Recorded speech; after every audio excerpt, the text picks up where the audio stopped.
სოციალური გამოშვება მე ჟურნალისტი თამუნა გვილავა მთავარის გუნდთან ერთად დღის სიახლეებს გაგაცნობთ. ბოლო 24 საათში საქართველოში კორონავირუსით ინფიცირების 3487 ახალი დადასტურებული შემთხვევა გამოვლინდა. აქედან იმერეთში 533 შემთხვევა დადასტურდა. ამის შესახებ უწყებათა შორის საკოორდინაციო საბჭოსთან არსებული ოპერაციული შტაბის უფროსის მოადგილემ ბერდია სიჭინავა მთავრობის ადმინისტრაციაში გამართულ ბრიფინგზე განაცხადა. ამ ეტაპზე იმერეთის საავადმყოფოებში 1370 ადამიანი იმყოფება, მათ შორის მძიმე პაციენტია 242, ხელოვნური სუნთქვის აპარატზე კი იმყოფება 53 ადამიანი.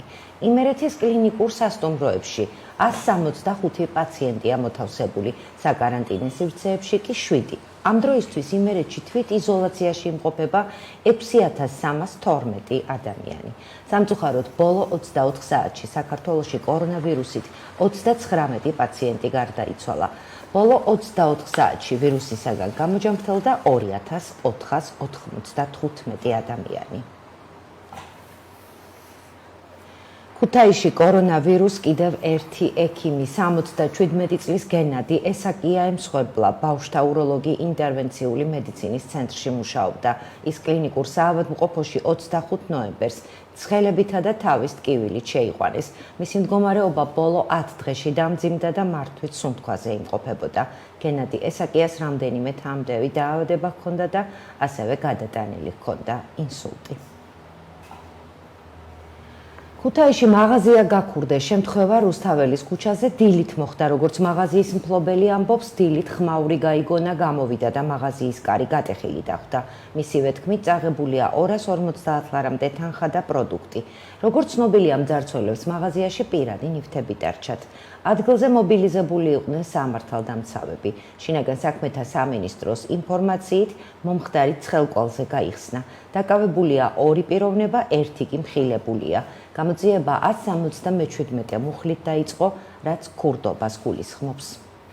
ქუჩაში მირბოდნენ ვიღაცები. ფეხის ხმა იყო ძლიერი ძალიან და არ გასულა 3 წუთი და მანქანები მისდებდნენ უკან.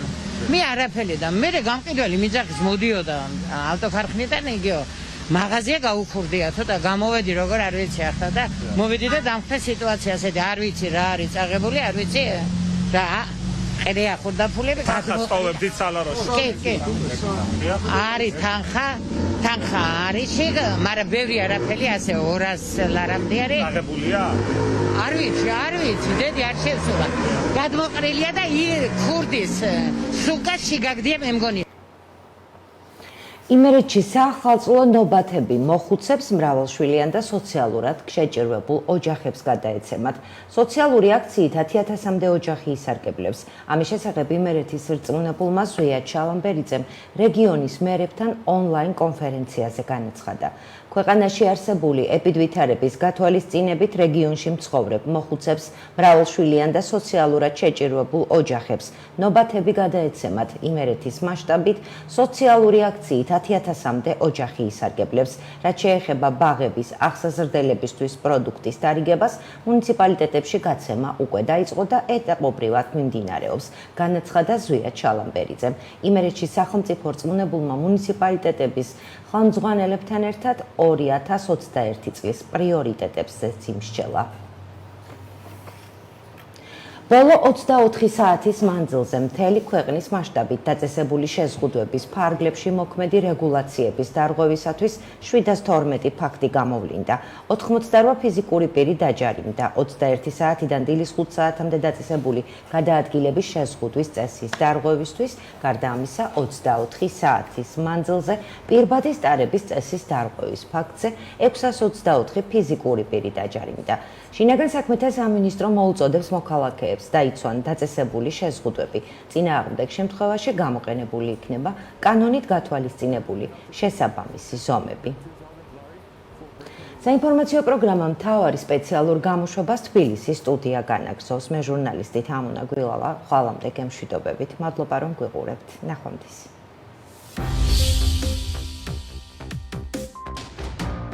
რამდენად სამართლიანია ზამთარში პანდემიის პირობებში მოსახლეობისთვის თუნდაც უკანონო სახლის დანგრევა, რო სოციალური სერვისები აქვს სახელმწიფოს და როგორია უსახლკაროთა პოლიტიკა. მთავრობას არ აქვს საცხოვრისის პოლიტიკა, გვეუბნება ადამიანის უფლებების სწავლებისა და მონიტორინგის ცენტრის აღმასრულებელი დირექტორი. მისივე თქმით, ბუნდოვანია იმ ადამიანების მომავალი, რომელთა სახლებიც გუშინ ინსპექციამ დაანგრია.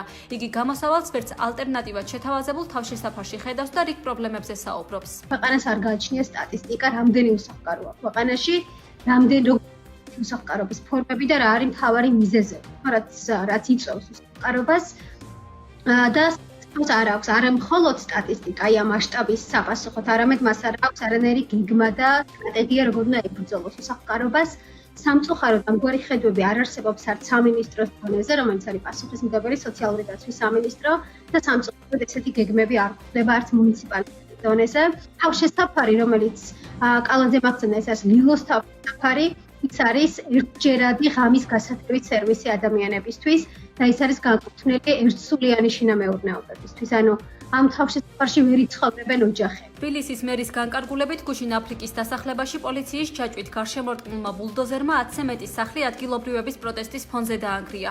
მერიის მტკიცებით მხოლოდ ისეთი შენობები მოჰყვა ნგრევაში, რომლებიც ბოლო პერიოდში აშენდა და პატრონები დემონტაჟის გადაწყვეტილების შესახებ წინასწარ იყვნენ გაფრთხილებული, თუმცა მოსახლეობა ამბობს იმასაც, რომ მშენებლობის პროცესში ხელი მათთვის არავის შეუშლია. ჩვენი მხრიდან არაერთხელ გაკეთდა გაფრთხილებები, რომ თავადვე განეხორციელებინათ დემონტაჟი, მათ ეს არ გააკეთეს და შესაბამისად ჩვენ ვიმოქმედეთ კანონის ფარგლებში. ძალიან კარგად მესმის არსებული სოციალური მდგომარეობა, კარგად მესმის გაჭირვება და ყველას გამოგვივლია და ყველამ ვიცით რა არის გაჭირვება, მაგრამ ეს არ ნიშნავს იმას, რომ რაღაცა მოვიპაროთ, რაღაცა მივიტაცოთ, ეს მიდგომა კატეგორიულად მიუღებელია. გადაწყვეტილება უსამართლო იყო არსებული კანონმდებლობის და სამართლის ჭრილშიც, ამბობს ღია საზოგადოების ფონდის წარმომადგენელი. ერთადერთი საცხოვრისის განგრევისას მერია ვერ დაეყრდნობა მხოლოდ იმ ფაქტს, რომ ეს იყო სამშენებლო სამართალდარღვევა, როდესაც ის ხედავს, ის აწყდება პირისპირ, რომ ეს ადამიანი არის უსახლკარო. აშკარაა, რომ ჩვენი სახელმწიფო უსახლკარობას პასუხობს ორი კუთხით. ერთი არის რეპრესიული პოლიტიკა, ანუ თვალს ადევნებს უსახლკაროებს, მისცემს მათ საშუალებას, რომ თვით დახმარების მიზნით რაღაცა გარკვეული კონსტრუქციები შექმნან, ააგონ, თავის თავს დაეხმარონ იმ პირობებში, რომ სახელმწიფო მათ არ ეხმარება და შემდგომ მიდგნენ და ესე რეპრესიულად, ბრუტალურად დაუნგრიონ ის, რაც ჩვენ გუშინ ვნახეთ. ფაქტის უსამართლობაზე მიუთითებს სახალხო დამცველიც. მართალია ხელისუფლებას აქვს უნებართვა მშენებლობების დემონტაჟის უფლება, თუმცა დაუშვებელია აღნიშნული პროცესები ადამიანის უფლებების დარღვევის ხარჯზე განხორციელდეს. აცხადებს ნინო ლომჯარია, მისივე თქმით, ფაქტის კანონიერების საკითხს სახალხო დამცველის აპარატი თავად შეისწავლის. აფრიკის დასახლების პრობლემებზე ჯერ კიდევ წინასაარჩევნოდ საუბრობდა ისან სამგორის მაჟორიტარი დეპუტატობის კანდიდატი სოზარ სუბარი. ეს არის უბანი, სადაც ყველაზე ბევრი პრობლემაა. წარმოუდგენელია, რომ 21 საუკუნეში 72 ქუჩას არ ქონდეს კანალიზაცია და ასფალტი. ამბობდა იგი კამერების წინ. თუმცა შენობების დემონტაჟის შემდეგ სოზარ სუბარმა განმარტა, რომ სახლების დაკანონების პირობას მისი განცხადებები არ შეიცავდა. დღესვე ცნობილი გახდა, რომ კახა კალაძე საკუთარი ხარჯებით ბინას შუქნის მრავალშვილიან მამას, რომლის შვილთან ერთად გადაღებული ფოტო გუშინ საზოგადოების მხრიდან აქტიური განხილვის საგანი გახდა. გარემოებების დაზუსტების შემდეგ გაირკვა, რომ ფოტოზე ასახული მოქალაქეების სახლი მერიის მიერ დანგრეულ შენობებს შორის არ იყო. არასამთავრობო ორგანიზაციების ნაწილი ფიქრობს, რომ კალაძის ეს გადაწყვეტილება იყო მცდელობა ჩაენაცვლებინა ზიანი, რაც გუშინ მისივე განკარგულებით მოსახლეობას მიადგა. ბუნებრივია არ დავისაუბროთ იმაზე, რომ ქველმოქმედება არის ცუდი, თუმცა როცა ამას აკეთებს, ამ ხელა პრობლემის საპასუხოდ ეს არის მერის ჯერამ საკუთარი ბიუჯეტიდან ერთ ოჯახს, ერთ-ერთ მოსახლეს გადასცეს ბინა, ბუნებრივია ჩვენ უნდა ველაპარაკოთ იმაზე, რომ ქველმოქმედებით ის ცდილობს ჩაანაცვლოს ის პასუხისმგებლობა, რომელიც მას როგორც ამ ქალაქის მერს გააჩნია და მეორეს მხრივ კიდევ უფრო მეტად გაუაზრებელი ნაბიჯი იყო ეს. ის ამბობს, რომ ინდივიდუალური ქველმოქმედებითი ღონისძიებებია გასატარებელი და მისი გადაწყვეტილება ესეთი იყო, ნაცვლად იმისა, რომ ჩვენ მისგან როგორც ქალაქის მერისგან ველით არა ინდივიდუალურ ქველმოქმედების აქტებს, არამედ ველით საცხოვრისის პოლიტიკას, რომელიც არა ერთი, არამედ ათასობით უსახლკარო ოჯახის საჭიროებებს უპასუხებს. აფრიკის დასახლებაში განვითარებულ მოვლენებთან დაკავშირებით აქციები დღესაც გაგრძელდა სამგორის გამგეობის შენობის წინ. აქციის მონაწილეები მათ მიერ აშენებული ფართების დაკანონებას, დემონტაჟის პროცესის შეჩერებას და გუშინ დაკავებული ერთი მოქალაქის გათავისუფლებას ითხოვენ. მხოლოდ მინიმალური გახსნის მომხრევარ, განაცხადა დაავადებათა კონტროლის ეროვნული ცენტრის ხელმძღვანელმა საკოორდინაციო საბჭოს დასრულების შემდეგ გამართულ ბრიფინგზე. ამირან გამყრელიძის თქმით, შეზღუდვების სრულიად მოხსნა ინფიცირების დღიურ მაჩვენებელს 5-6 1000-მდე გაზრდის. მანვე მოქალაქეებს მოუწოდა თავი შეიკავონ საახალწლო დღეებში დიდი თავყრილობებისგან. მიუხედავად სტაბილიზაციისა, ამ შეზღუდვების ფონზე და კლების დინამიკისა, დამშვიდების არავითარი საფუძველი არ არის. ამიტომ გთხოვთ სულ ყველას მოსახლეობას, რომ ეს შობა ახალი წელი გადავიტანოთ განსხვავებულად. ანუ გავიაროთ განსხვავებულად. არ გვინდა დიდი თავშეყრები, არ გვინდა დიდი დღესასწაულები. არის სტაბილიზაცია, მაგრამ ეს ყველაფერი ჩვენ შეიძლება 2-3 დღეში ჩავყაროთ წყალში. საქართველოში შეზღუდვები 28 ნოემბრიდან გამკაცრდა. ისინი შეეხო სამთო კურორტებსაც, სადაც მდებარე სასტუმროებს საქმიანობა შეეზღუდა. სამთო კურორტებზე ბინების გაქირავების კონტროლი შეუძლებელია, განაცხადა ეკონომიკის მინისტრის მოვალეობის შემსრულებელმა. ნათია თურნავას თქმით, ეს თვითშეგნების ამბავია. რაც შეეხება კერძო სახლებს და კერძო ბინების გაქირავებას ან საკუთარ სახლში თუ ვინმე ავა ამის კონტროლი რა თქმა უნდა შეუძლებელია, მაგრამ ჩვენ კლავაც მოუწოდებთ მოსახლეობას, რომ ძალიან პასუხისგებლიანად მოეკიდოს ახლა ამ პერიოდს. ეს არ არის ჩვეულებრივი ახალი წელი. სამთო სათხილამურო კურორტები აქტიურად მოითხოვენ გახსნას. სფეროში ჩართული ადამიანები ამბობენ, რომ ზამთრის კურორტზე სრიალი ერთ-ერთი ყველაზე უსაფრთხო აქტივობაა პანდემიის პირობებში და მუშაობის შეწყვეტის გადაწყვეტილება არ უნდა მიღებულიყო. ისინი საბაგიროების ჩართვას კვების ობიექტების ამოქმედებასა და სასტუმროების მუშაობის აღდგენას ითხოვენ. დღესვე ნათია თურნავამ აღნიშნა, რომ არასასურსათო ვაჭრობის ობიექტების წარმომადგენლებთან შეხვედრა ექნება იმის გასაგებად, თუ როგორ უნდა მართონ რიგები 24 დეკემბერს გახსნის შემთხვევაში. ეკონომიკის მინისტრის მოვალეობის შემსრულებელმა თქვა, რომ წერტილოვანმა შეზღუდვებმა მოიტანა პირველი მოკრძალებული შედეგი და ეს მონაპოვარი წყალში არ უნდა ჩაიყაროს. შეგახსენებთ, რომ მოლები 15 დეკემბერს გახსნას ითხოვდნენ და ამბობდნენ, რომ რიგების მართვით შეეძლოთ ეპიდემიის გავრცელების პრევენცია. სავაჭრო ცენტრების ხელმძღვანელების თქმით, დეკემბერში წინა საახალწლოდ გაჩერებული ვაჭრობა არაერთი მაღაზიის, ქსელისა თუ სავაჭრო ცენტრის არსებობას კითხვის ნიშნის ქვეშ აყენებს და ბიზნესს სრული კოლაფსი ემუქრება. უკვე დასრულდა ინტერსექტორალური ვაქცინის კომიტეტის ჩამოყალიბება, რომელშიც სამინისტროების წარმომადგენლები, არასამთავრობო ორგანიზაციები და მედიკოსები შედიან. განაცხადა დღეს ბრიფინგზე ჯანდაცვის მინისტრის მოადგილემ და ვაქცინაციის მზადების პროცესზე ისაუბრა. განიხილება ვაქცინები, რომლისთვისაც ცივი ჯაჭვის მოთხოვნა არის -80, -70 გრადუსი. ეს არის Pfizer-ის ვაქცინა მოგეხსენებათ, ასევე Moderna, რომელსაც ჭირდება -20 და AstraZeneca-ისთვის არის მეტად ნაკლები ტემპერატურა 2-დან 8 გრადუსამდე, რაც არის ჩვენთვის ჩვეული ცივი ჯაჭვის რეჟიმი. გარკვეული რაოდენობა მაცევრების უკვე არის, უფრო მეტია -20 გრადუსიანის და უფრო შედარებით ნაკლები -80-იანის, მაგრამ დიდ ქალაქებში ესეც არის, ანუ ყველა ტიპის ვაქცინის ჩატარება ქვეყანაში შესაძლებელია მინიმალური დრო დაჭირდება იმას, რომ დამატებითი რესურსი, ანუ ამ შემთხვევაში მაცევრებზე და ლოჯისტიკის გამართვაზე მაქვს საუბარი. რა თქმა უნდა, ექიმების ტრენინგი ამას მოყვება. კორონავირუსის ვაქცინაცია უკვე დაიწყო დიდ ბრიტანეთში, კანადასა და ამერიკის შეერთებულ შტატებში, ასევე საკუთარი ვაქცინის მზაობაზე განაცხადა რუსეთმა. მზად ხართ ეს რთული პერიოდი ერთად უფრო მარტივად გადავიტანოთ. ამ შეკითხვით იწყება დიალოგი COVID-19-თან საბრძოლველად შექმნილ პლატფორმა კოვაიდერთან. ეს არის ერთგვარი COVID ასისტენტი თქვენს ელექტრონულ მოწყობილობაში, სადაც ყველა COVID ინფიცირებულს, რომელიც სახლში მკურნალობს, ან მათ ახლობელს შეუძლია დასვას შეკითხვა დაავადების შესახებ. ხელოვნური ინტელექტის გამოყენებით კი მიიღებენ ვირუსის შესახებ ინფორმაციას, რჩევებსა და რეკომენდაციებს. პასუხს პაციენტები ალერგოლოგ იმუნოლოგ ბიძინა კულუმბეგოვისგან იღებენ. ქვეყანაში შექმნილი ეპიდსიტუაციიდან გამომდინარე ექიმებზე მოთხოვნა დღითი დღე იზრდება. პირველადი ჯანდაცვის რგოლი ქვეყანაში მოუწესრიგებელია, რის გამოც ჰოსპიტალური სექტორი გადატვირთულია, ამბობს პლატფორმის ერთ-ერთი შემქმნელი, საქართველოს ფერმერთა ასოციაციის თავმჯდომარე. ნინო ზამბახიძის თქმით, კოვაიდერის ფუნქციონირების პირობებში კლინიკაში გადაყვანა მათი რჩევით მხოლოდ 15 ადამიანს დასჭირდა. პლატფორმაზე კი ყოველდღიურად 1500-დან 1800-მდე ადამიანი იღებს კონსულტაციას. პირველადი ჯანდაცვის რგოლი, როდესაც არის მოუწესრიგებელი, ძალიან დიდი გამოწვევის წინაშე დგანან ადამიანები, მათ შორის რეგიონში მცხოვრები და შეჭირებული ადამიანები. ვიცით, რომ ძალიან დიდი მიმართვიანობა იყო საავადმყოფოებში იმ ადამიანების, რომლებსაც ჰოსპიტალიზაცია საერთოდ არ ჭირდებოდათ. შემდეგ მოხდა ისე, რომ ეს ადამიანები აღმოჩნდნენ ჰოსპიტალში და ის ადამიანები დარჩნენ ყურადღების მიღმა, ვისაც რეალურად ჰოსპიტალიზაცია ჭირდებოდა. სწორედ კოვაიდერი ქმნის აი ამ საშუალებას, რომ ექიმების და მათ არ ქონდეთ განცდა, რომ ისინი არიან მარტო, ექიმების დახმარებით მივიდეთ იქამდე, რომ ნახოთ, რომ ნამდვილად ესაჭიროებს ადამიანს ჰოსპიტალიზაცია.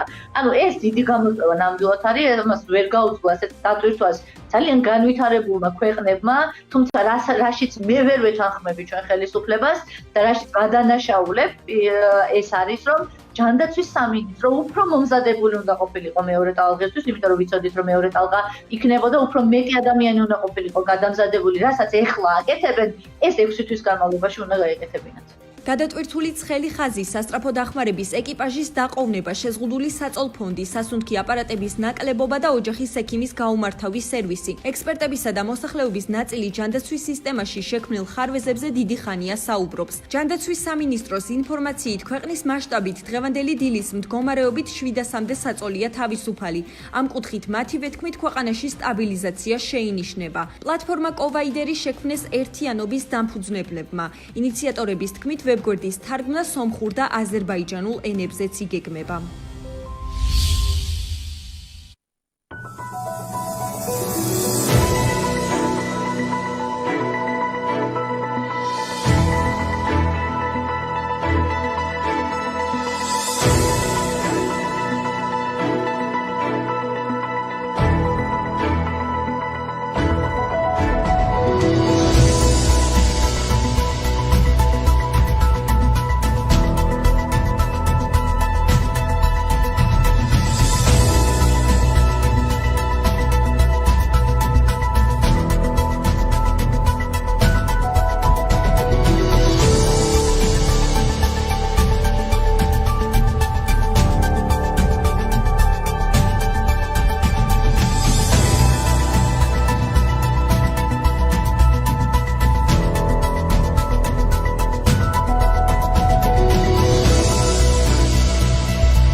ბრიტანული ლეგენდა კრისტალ ბეტზე.